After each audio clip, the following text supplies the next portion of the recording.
Hello friends, Ashutosh Badal in front of you, and today we will discuss about the fundamental of English. So first of all, I would like to tell the correct pronunciation of English. हम हर बार बोलते हैं English और वो हम सा बोल देते हैं, जबकि हमें बोलना है English. It is SH. So always pronounce this word as English. English.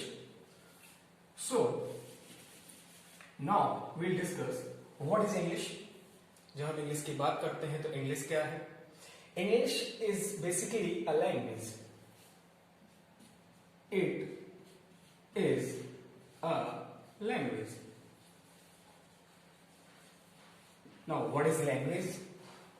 अगर हमने बात करी है कि इंग्लिश लैंग्वेज होती है तो लैंग्वेज क्या है? अब जब हम लैंग्वेज की बात करेंगे तो हमें ये जान लेना जरूरी है कि लैंग्वेज है क्या. Hindi, Punjabi, Tamil, Malayalam, these are also languages. And what is actually language? मान लीजिए मुझे आपसे बात करनी है, मुझे अपनी बातों को आप तक कन्वे करना है, तो मैं अपनी बातों को आप तक कन्वे कैसे करूंगा? इसके लिए हमें हमेशा जरूरत होती है भाषा की, लैंग्वेज की. तो बेसिकली लैंग्वेज क्या हो गया? इट इज अ मीडियम, माध्यम. और ये माध्यम किस चीज का? मेरी बातों को, मेरे विचारों को, मेरे थॉट्स को आप तक पहुंचाने का. तो लैंग्वेज क्या हुआ? It is a medium by which we can convey our thoughts.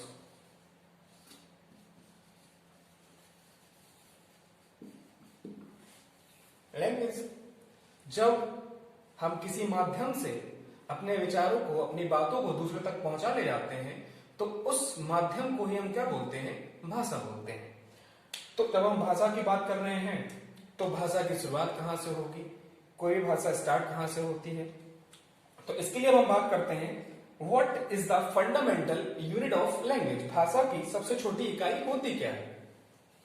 तो लैंग्वेज की जो सबसे छोटी इकाई होगी उसको हम जानते हैं लेटर के नाम से. तो अब लेटर क्या है? लेटर के लिए जब हम बात करेंगे तो लेटर के बेसिकली दो अर्थ होते हैं. There are two meanings of letter. First one, एक लेटर का जो पहला मतलब है वो है it is a printed message. It is a printed message. Or we can say written message.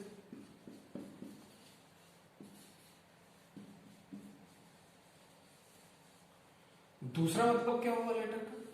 Letter का दूसरा मतलब होता है जो हम वर्ड के लिए इस्तेमाल करते हैं. लेटर का दूसरा मीनिंग होता है it is a symbol of sound. अब ये लेटर सिंबल ऑफ साउंड कैसे हुआ? मान लीजिए मैंने बोला ए, आपको पता कैसे लगा कि ये ए ही होता है?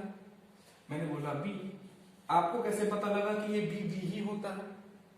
इसके लिए जब हम बात करते हैं तो जो भी साउंड हमारे मुंह से प्रोड्यूस होता है या जो भी हम बोलना चाहते हैं और उसको हम एक सिंबल दे देते हैं. मैंने बोला बी और उसको एक सिंबल दिया, मैंने बोला ए और उसको एक सिंबल दिया. तो जो मैंने साउंड को सिंबल दिया है ना, वही हो गया क्या? आपका लेटर. सो इसको मैंने क्या बोला? It is a symbol of sound. Symbol of sound को क्या बोलेंगे? लेटर. पहला, it is a printed message और रिटन मैसेज, जिसको आप संदेश बोलते हो. तो लेटर के दो मीनिंग हो जाते हैं. अब हम आगे बात करते हैं लेटर के आगे कि भाई अगर लेटर है तो एक प्रिंटेड मैसेज हो सकता है, दूसरा लेटर हो सकता है सिंबल ऑफ साउंड. और हम यहाँ पे किसकी बात करेंगे? हम यहाँ पे बात करेंगे सिंबल ऑफ साउंड की. तो लेटर, चूंकि मैंने कहा लैंग्वेज की स्टार्टिंग कहां से होती है, लेटर से होती है, क्योंकि letter is the fundamental unit of a language. मैं लिख देता हूं,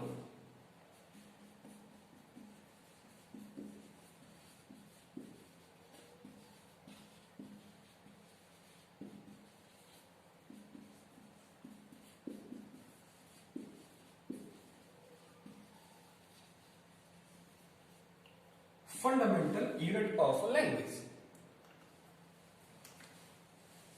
तो जैसा अभी डिस्कस किया गया है कि लेटर क्या होता है, अब हम बात कर लेते हैं लेटर होते कितने हैं। तो इंग्लिश लैंग्वेज में लेटर्स 26 होते हैं, 26 लेटर्स होते हैं। 26 लेटर्स होते हैं तो हम इनमें ये भी बात कर लें, क्या ये 26 लेटर्स सिर्फ 26 साउंड्स प्रोड्यूस करते हैं? क्या ये सिर्फ 26 साउंड प्रोड्यूस करते हैं? जी नहीं, 26 लेटर्स टोटल 44 साउंड प्रोड्यूस करते हैं। 44 साउंड प्रोड्यूस करते हैं कौन? 26 लेटर्स। तो जब हम लेटर्स की बात करें इंग्लिश में, तो इंग्लिश में लेटर्स का नंबर 26 होता है और 26 लेटर्स 44 साउंड प्रोड्यूस करते हैं।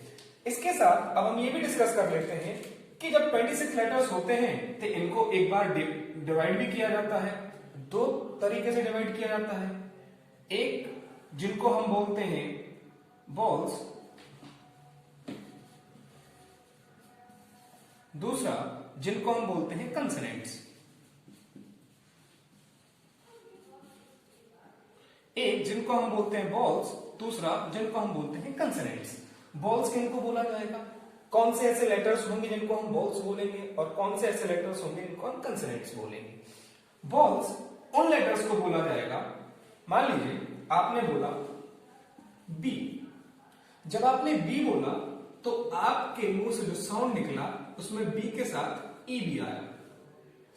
आपने जब बोला एफ तो आपके साथ एफ बोलने के साथ साथ क्या आया? ए प्लस एफ। आपने बोला जी तो साउंड प्रोड्यूस हुआ जी प्लस ई। जबकि जब आप बोलेंगे आई तो आपके मुंह से सिर्फ आई ही निकलेगा। जब आप बोलेंगे ए तो सिर्फ ए प्रोड्यूस होगा। ये तो वो तरीका है जिससे हम ये जान रहे हैं कि कौन से ऐसे लेटर्स हैं जिनको किसी अन्य लेटर का इस्तेमाल या अन्य लेटर की हेल्प की जरूरत पड़ रही है। ऐसे सारे लेटर्स जिनमें एक से अधिक लेटर्स को यूज करके बोला जाएगा उनको हम बोलते हैं कंसोनेंट्स। और वो लेटर्स जो अपने प्रोनाउंसिएशन में किसी अदर लेटर का या अदर लेटर की हेल्प नहीं लेते हैं उनको हम बोलते हैं वॉल्स। तो मैं सिंपली ये बोल सकता हूं कि vowels are pronounced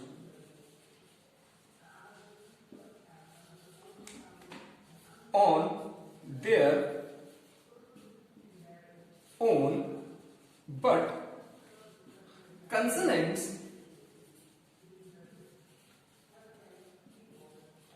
are pronounced with the help of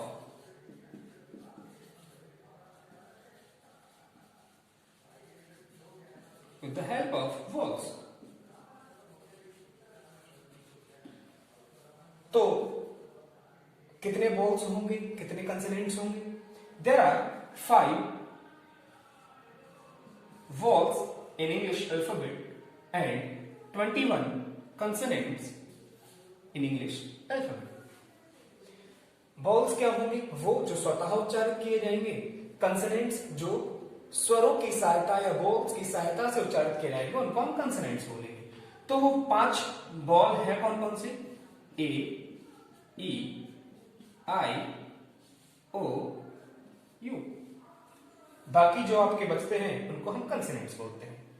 तो अब तक हमने जो सीखा, इंग्लिश क्या है? English is a language. Language क्या है? लैंग्वेज इज अ मीडियम, एक माध्यम होता है। मान लीजिए आपको अपने घर से बस स्टैंड जाना है, रेलवे स्टेशन जाना है, तो ऑटो, बाइक, साइकिल जो भी आपको वहां तक लेके जाएगी वो आपके लिए माध्यम हो गया। इसी तरीके से मुझे अपनी बात को आप तक पहुंचाना है, तो पहुंचाने के लिए जो भी माध्यम इस्तेमाल करते हैं या यूज करते हैं उसको बोलते हैं लैंग्वेज। फिर हमने डिस्कस किया लेटर क्या होता है, तो लेटर के दो मीनिंग निकल के आते हैं, इसको हम होमोफोन्स बोलते हैं। पहला निकल के आता है कि it is a printed message और रिटन मैसेज, दूसरा निकल के आता है it is a symbol of sound. तो लेटर सिंबल ऑफ साउंड भी होता है, जैसे मैंने बताया कि किसी भी साउंड को जो आप सिंबल देते तो उसको बोलते हैं सिंबल ऑफ साउंड, और वो बन जाता है आपका लेटर। फिर हमने लेटर में डिस्कस किया कि इंग्लिश लैंग्वेज में कितने लेटर्स होते हैं, तो 26 लेटर्स होते हैं इंग्लिश लैंग्वेज में। 26 लेटर्स की जब हम बात करते हैं तो हम ये बताते हैं कि क्या 26 लेटर्स सिर्फ 26 साउंड देते हैं, जी नहीं, 26 लेटर्स 44 साउंड भी देते हैं। वॉल्स की जब हमने डिस्कस किया तो हमने बताया वॉल्स वो होते हैं जो स्वतः उच्चारित किए जाते हैं, इसका मतलब ये जिनको अपने उच्चारण में किसी की सहायता की जरूरत नहीं होती है, जबकि कंसोनेंट्स को अपने उच्चारण में वॉल्स की सहायता की जरूरत होती है। इसके लिए मैंने एक नोट भी लिखाया, vowels are pronounced on their own but consonants are pronounced with the help of vowels. अब हम क्या बोलेंगे कि भाई अल्फाबेट क्या है, हमने लेटर्स की बात कर ली, लेटर्स 26 है, वॉल्स 5 है, कंसोनेंट 21 है। तो अल्फाबेट कुछ नहीं, सिर्फ एक सिस्टमैटिकल अरेंजमेंट होता है। मैंने फिर से बोल देता हूं मैं कि अल्फाबेट और कुछ नहीं, सिर्फ और सिर्फ लेटर्स का सिस्टमैटिकल अरेंजमेंट होता है। तो अब जो हम अल्फाबेट की डेफिनेशन की बात करेंगे तो अल्फाबेट की डेफिनेशन हमारे लिए ये बन के आ जाती है कि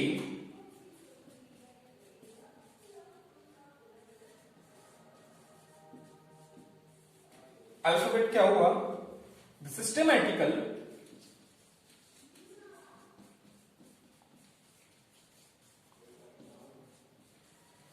arrangement of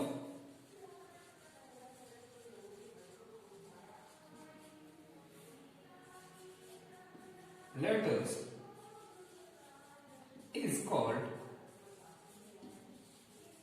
alphabet। क्या बोला मैंने, the systematical arrangement of letters is called alphabet. अब अगर आपसे कोई पूछता है बताइए बी क्या है, तो बी अल्फाबेट नहीं है, बी लेटर है, और अल्फाबेट में 26 लेटर्स आते हैं। जब हम ए से लेके जेड तक एक साथ लिखते हैं, ए टू जेड, तो इस फॉर्म को हम क्या बोलेंगे, अल्फाबेट। जैसे कि हम हिंदी में भी जानते हैं वर्णमाला, अल्फाबेट को बोलते हैं वर्णमाला। माला मतलब सीरीज एंड वर्ण मतलब लेटर, लेटर्स की सीरीज को हम क्या बोलेंगे, अल्फाबेट। अल्फाबेट का जब आप प्लूरल करने जाते हो, अल्फाबेट्स करते हो, तो इसका मीनिंग बदल जाता है, और अल्फाबेट का मीनिंग सिंपल फॉर्म में वर्णमाला होता है, और अल्फाबेट्स करने पर इसका मीनिंग हो जाता है लैंग्वेजेस। मैं फिर से बता देता हूं, अल्फाबेट का जब आप प्लूरल करते हो और जब आप अल्फाबेट्स कर देते हो तो इसका मीनिंग हो जाता है अल्फाबेट्स। तो आज के लिए इस क्लास में सिर्फ इतना ही, बाकी इसके आगे कंटिन्यू करेंगे अगली क्लास में। Thank you.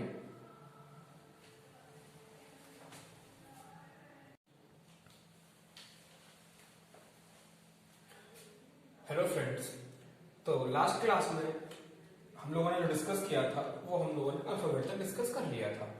लैंग्वेज क्या है, लेटर क्या है, वॉवल या जिसको हम वॉल्स बोलते हैं, कंसोनेंट्स, अल्फाबेट, ये सब क्या होते हैं, इसके बारे में हम पिछले वीडियो में डिस्कस कर चुके हैं। आज हम बात करेंगे वर्ड क्या है। सो वर्ड के बारे में एक मिसकंसेप्शन है, एक अवधारणा है कि ग्रुप ऑफ लेटर्स होता है, इसको हम वर्ड बोल देते हैं। लेकिन एक बात जो इसके आगे ऐड करनी चाहिए, हम भूल जाते हैं कि सिर्फ ग्रुप ऑफ लेटर्स होने से ही वर्ड नहीं होता। ग्रुप ऑफ लेटर्स होने के साथ साथ उसका कंप्लीट मीनिंग भी होना चाहिए। मान लीजिए मैं लिख देता हूं, मैंने लिखा एक्स बाय जेड, तो क्या ये वर्ड हो गया? मैंने लिखा ए बी सी, तो क्या ये वर्ड हो गया? नहीं, ये वर्ड नहीं हुई। वर्ड कब होंगे? जब मैंने लिखा बी ओ बाय। ये ग्रुप ऑफ लेटर्स भी है, साथ ही साथ इसका प्रॉपर मीनिंग भी है, that express a complete a particular meaning, उसको हम क्या बोलेंगे, वर्ड। तो ये वर्ड क्या, अ letter or a group of letters that express a particular meaning, तो हम उसको क्या बोल देंगे, वर्ड बोल देंगे। अब एक और बात समझ में आती है, मैंने जो लिखा है उसी के बेसिस पे, तो क्या एक लेटर भी वर्ड हो सकता है? क्या एक लेटर वर्ड हो सकता है? देखिए, एक लेटर वर्ड तब हो सकता है जब वो प्रॉपर मीनिंग कन्वे कर रहा हो। मान लीजिए मैंने लिखा I and A are vowels, I and A are vowels, तो क्या यहां पे आई का मतलब मैं है? क्या ए का मतलब एक है यहां? जी नहीं, आई यहां पे एक लेटर की तरह काम कर रहा है, ए भी यहाँ पर एक लेटर की तरह काम कर रहा है, इसका मतलब ये प्रॉपर मीनिंग कन्वे नहीं कर रहे हैं। जब ये प्रॉपर मीनिंग वर्ड की तरह कन्वे नहीं कर रहे हैं तो यहाँ पे आई और ए क्या हो जाते हैं, लेटर्स हो जाते हैं। अब आप दूसरे एग्जांपल में देखिए तो आपको देखिएगा कि आई एम अ टीचर, यहाँ पे आई लेटर नहीं है, यहाँ पे आई का मतलब मैं है और ए का मतलब एक है। जब आई और ए दोनों एक वर्ड की तरह एक्सप्रेशन दे रहे हैं, जब दोनों वर्ड की तरह काम कर रहे हैं तो हम यहाँ पर कोई लेटर नहीं बोल सकते, तो हम क्या बोलेंगे, वर्ड। तो आई और ए यहाँ पे क्या हो जाते हैं, वर्ड हो जाते हैं। तो ये हमें ध्यान रखना है कि एक लेटर भी वर्ड हो जाता है, बस शर्त सिर्फ इतनी है कि उसका मीनिंग प्रॉपर कन्वे होना चाहिए। जब हम बात करेंगे स्लेवर की, अब स्लेवर क्या, एक नया ग्रामेटिकल टर्म आता है स्लेवर, जिसको अक्सर हम यूज करते देखते हैं डिग्री ऑफ कंपैरिजन में। जब हम बात करते हैं पॉजिटिव डिग्री की, कंपैरेटिव डिग्री की या सुपरलेटिव डिग्री की, जैसे मैंने बोला बिग एक सिंगल सिलेबल वर्ड है। जब हम इसका कंपैरेटिव बनाते हैं तो बिगर बनता है, जब इसका सुपरलेटिव बनाते हैं तो बिगेस्ट बनता है। तो most of the single syllable words can be convert in comparative of superlative degree by using ER और ईएसटी। इसीलिए हमें जरूरी हो जाता है कि हम सिलेबल को पढ़ लें। सिलेबल क्या होता है, the part of a word that can be pronounced with one uninterrupted sound is called a syllable of that word, is called a syllable of that word। देखिए जब आप इंग्लिश में सीख रहे हैं तो आपको हो सकता है परेशानी हो, मैं हिंदी में सिखा देता हूं।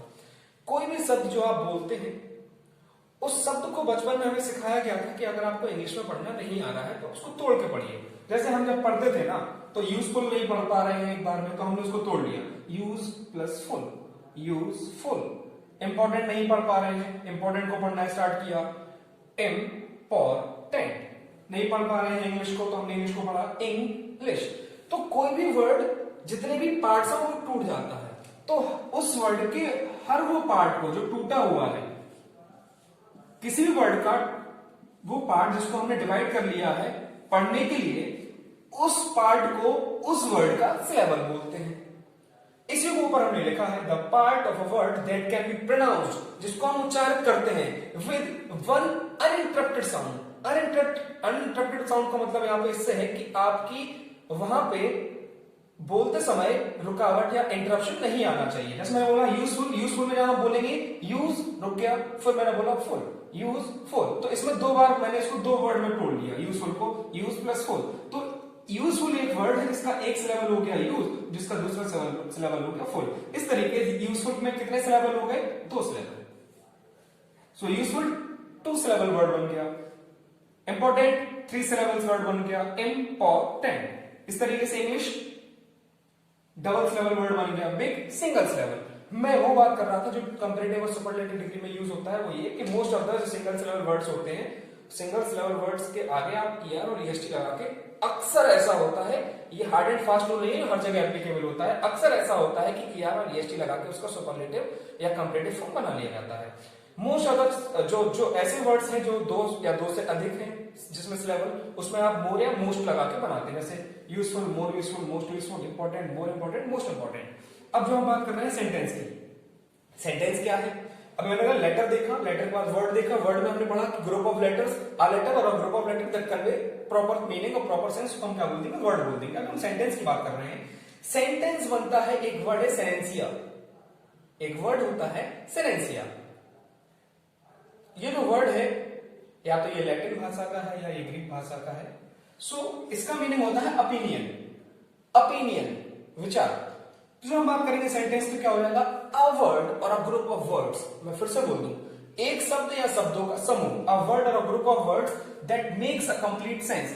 ये बहुत जरूरी होता है किसी भी सेंटेंस को बनाने के लिए, जब तक कि कंप्लीट सेंस वो ग्रुप ऑफ वर्ड नहीं देगा वो सेंटेंस नहीं कहलाएगा। तो अब यहां पे हम जब बात कर रहे हैं एग्जांपल देख लेते हैं, राइट, सिंग, जंप, स्माइल, इसका प्रॉपर मीनिंग है, इसका प्रॉपर मीनिंग है, जंप का प्रॉपर मीनिंग है, स्माइल का प्रॉपर मीनिंग है। लेकिन अगर हम देखें तो राइट, सिंग, जंप, स्माइल, ये group of letters, group of word जो बना है, इसका कोई प्रॉपर मीनिंग नहीं है, इसलिए सेंटेंस नहीं हो सकता, नहीं हो सकता। लेकिन जब दूसरे वाले में देख रहे हैं, द ऑफिसर टेक्स ब्राइब, ये ग्रुप ऑफ वर्ड्स हैं जिनका प्रॉपर मीनिंग है, और जब इनका प्रॉपर मीनिंग है तो हम इसको क्या बोल सकते हैं कि सेंटेंस हो गया। तो मैं फिर से बता देता हूं, वर्ड क्या होगा, अ letter or a group of letters, एक अक्षर या अक्षरों का समूह जो पूरा अर्थ देगा उसको हम वर्ड बोलेंगे। इस level a part of a word that can be pronounced with one uninterrupted sound, शब्द का वो भाग जो बिना रुकावट के एक सांस में बोला जाता है, उस भाग को, उस शब्द का शब्दांश कह देते हैं। इस लेवल को हिंदी में शब्दांश बोलते हैं। इसके नाम से ही क्लियर हो जाएगा शब्द का अंश, शब्दांश। सेंटेंस की हम बात करते हैं, सेंटेंस एक वर्ड बना है, लैटिन और ग्रीक वर्ड है सेंटेंस, इसका मतलब होता है ओपिनियन। तो अ वर्ड और अ ग्रुप ऑफ वर्ड्स, एक शब्द या शब्दों का समूह जब प्रॉपर मीनिंग देते हैं तो उसको हम क्या बोल देते हैं, सेंटेंस बोल देते हैं। चलिए इसके आगे हम आगे जो नेक्स्ट वीडियो होगा उसमें कंटिन्यू करेंगे, जिसमें हम बात करेंगे टाइप्स ऑफ सेंटेंसेस की। टाइप्स ऑफ सेंटेंसेस को हम डिवाइड करके पढ़ेंगे कि अब तक हम जो सीखते आए हैं या लोगों ने जो सीख रखा है वो इस तरीके से सीख रखा है कि टाइप्स ऑफ सेंटेंस में आपने हो सकता है मीनिंग के बेस पे ही सारे पढ़े हो, या हो सकता है सिर्फ और सिर्फ आपने कंस्ट्रक्शन के बेस पे पढ़ ली हो। तो आगे वाले वीडियो में हम डिस्कस करेंगे टाइप्स ऑफ सेंटेंसेस को। Thank you.